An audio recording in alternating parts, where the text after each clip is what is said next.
Hello, and thank you so much for your stewardship of helping with Battle of the Books. Our goal with this video is to help you feel comfortable and confident in your expectations, and so that you can provide a consistent experience for the kids so they can have a lot of fun.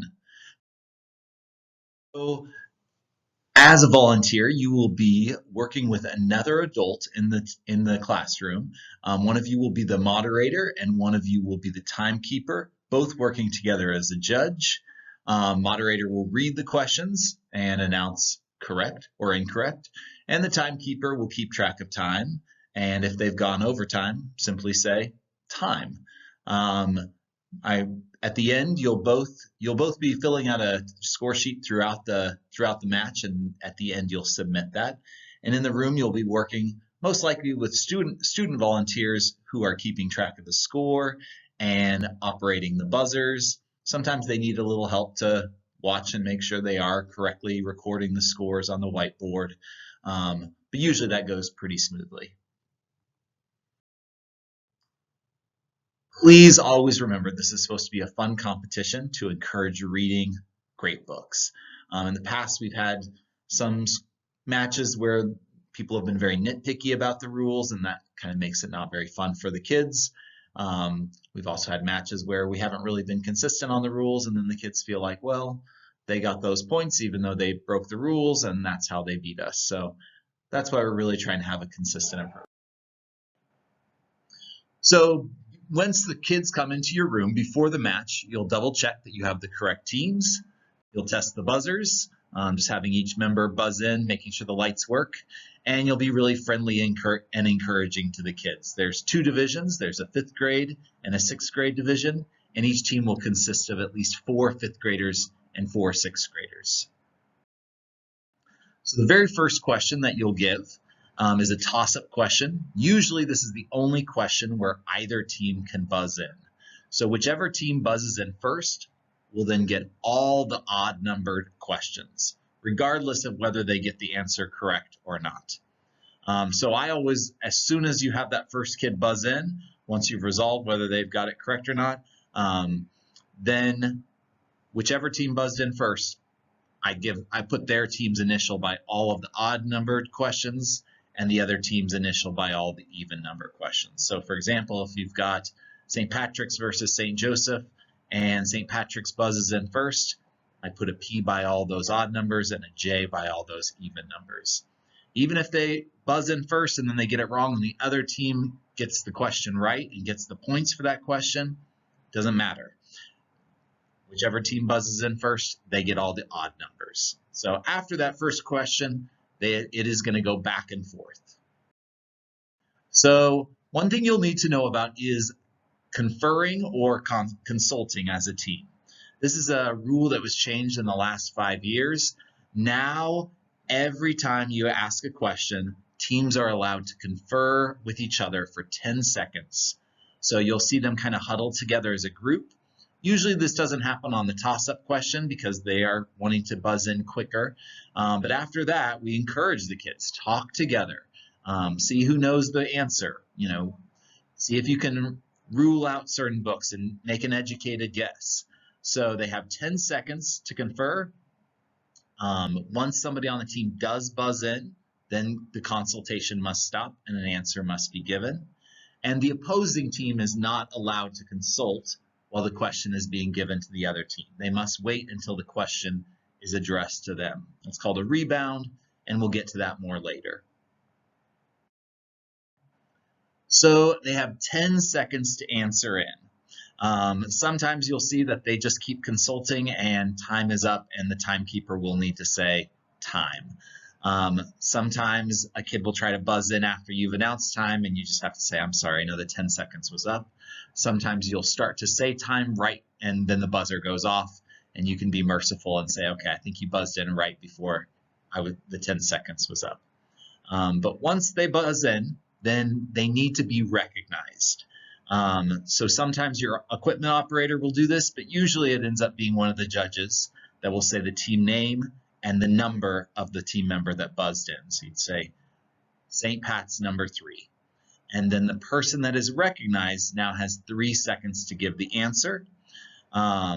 So to do that, there's a specific way. They need to say the full title of the book and then the author's name. On your answer sheet, it'll have the book title and it'll have the author's first name and last name.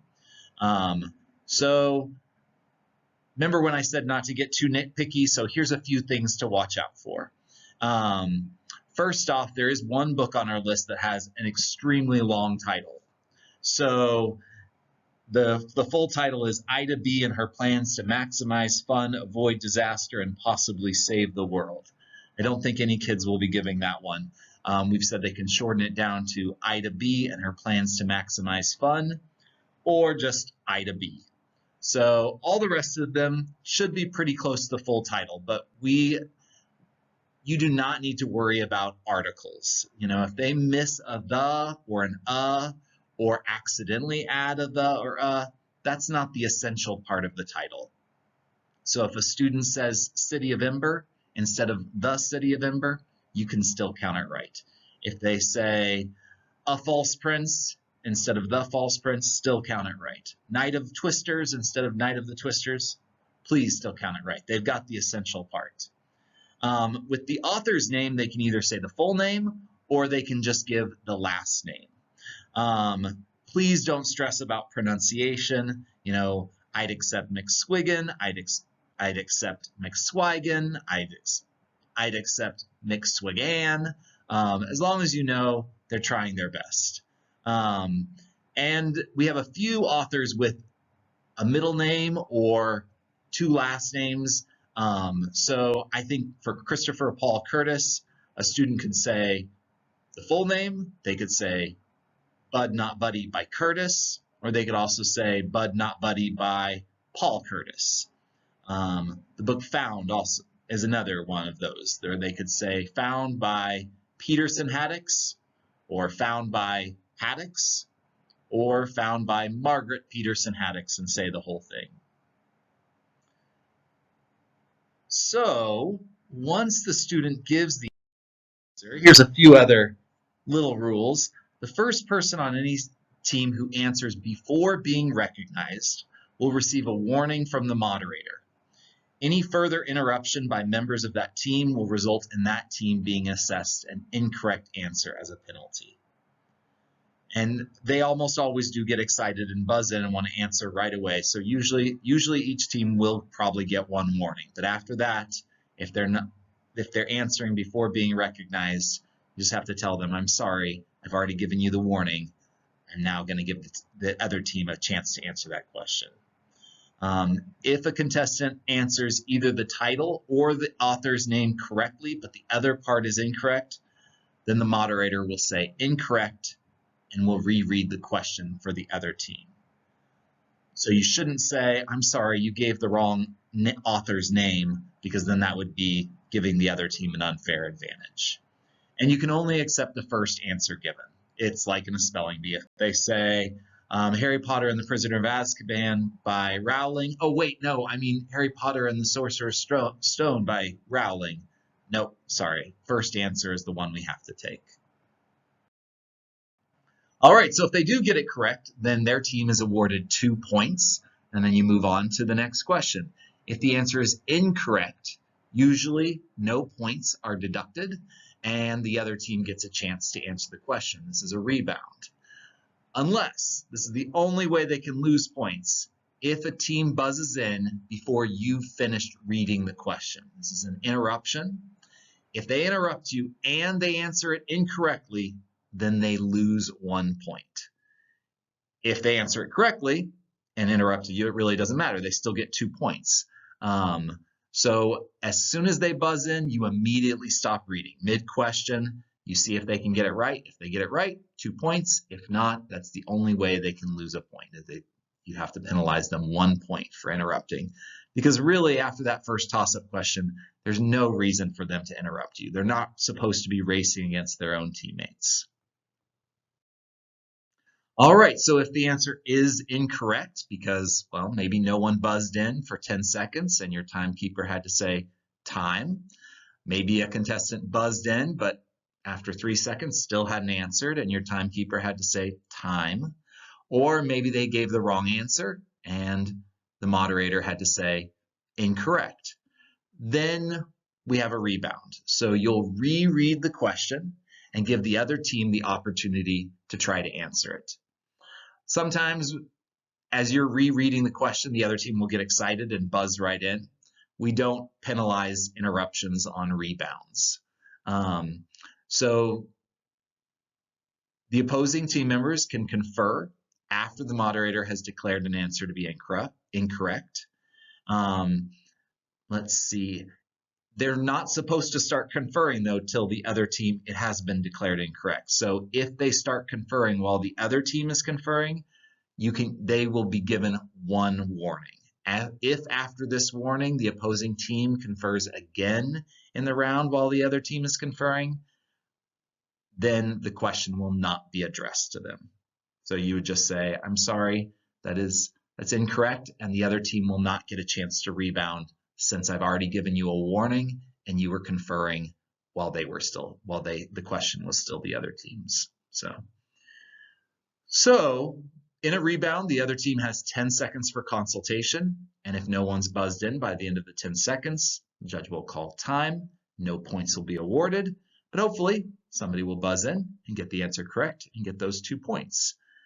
Then on a rebound, the next question on the list would still go to the team that just got the points. So again, this is why it's so helpful to put the initials of the teams at the very beginning, because once you have rebounds, it can get confusing on whose question is.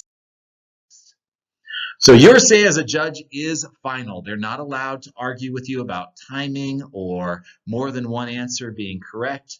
The only exception to this is if you take a wrong answer, then they can politely contest an answer before the next question is read. They can buzz in, they can say, excuse me, I believe they said regarding the fountain by Rowling, but that's the incorrect author. It should be regarding the fountain by Cleis. But again, the final say is yours. If you and the other judge there look at each other and say, I heard Rowling. Did you hear Rowling? I'm sorry. You can say, I heard Cleis. They said it correctly. We're going to go ahead and let that stand. We don't think they said Rowling. That final say is yours. All right. Tiebreakers are rare, but if you do get one, if there's a tie at the end of the round, we do a tiebreaker. And like the first question, this is a toss-up question. Whichever team answers correctly will be given another 2 points and win the match. If a team buzzes in and interrupts you, and if they answer incorrectly, well, then they lose a point and the other team would win without even answering because there's no longer a tie. And if neither team answers the tiebreaker correctly, there is a second tiebreaker question that can be given. Even more rare is if a member of the audience audibly answers a question, right or wrong, before the contestant answers. Well, then that question will be disqualified, and there's a replacement question that can be used. So each round has one replacement question and 2 tiebreaker questions, but usually these will go unused. All right, if you have any questions or concerns, simply pause the match and then consult with some school leadership in the hallway. Usually they leave a student that's a messenger, or sometimes even the principal will be there in the hallway to take any questions or concerns.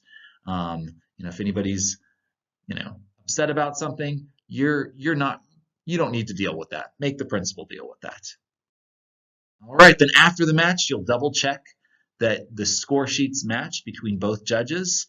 You'll pick one of those score sheets. You'll have a captain from each team sign the results, and then you'll turn that score sheet in. There should be a messenger from the school that will come and collect the score sheet before the next round begins. Be friendly and encouraging to the kids as they're finishing, and then get ready for it all to start over again. Once more, please always remember this is supposed to be a fun competition to encourage reading great books. Thank you so much for your stewardship. We hope you have a great day.